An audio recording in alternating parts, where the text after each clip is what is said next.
kimnidir uyida ayol kishi bosh bo'lishi mumkin. Men o'ylaymanki, inson birinchi o'rinda o'zini krugini o'ylashi kerak. Ya'ni markazdan boradigan bo'lsa, birinchi oila bor. Men oilamni xavfsizligini ta'minlash meni birinchi vazifam. U qolgan vazifalar keyin ta'limi, chiroyli kiyinishi, hashamat va hokazosi.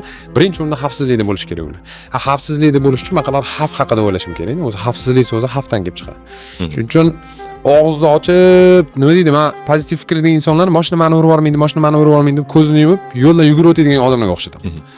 To'xta, chapga bekor qaramaysan-ku.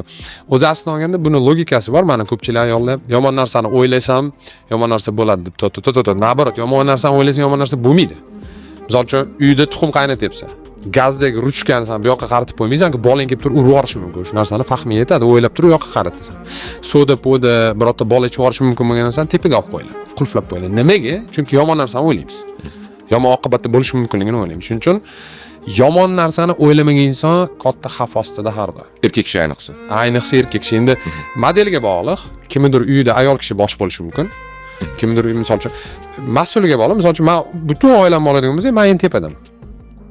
Hamma narsa meni bo'ynimda. Finansiy masala, boshqa narsa qanday muammo bo'lsa ham aynan men hal qilaman. Agar shunaqa ekan, eshigim qulflanganini, uyda pul borligini va qanday xavfsizlikni birinchi o'rinda men o'ylashim kerak.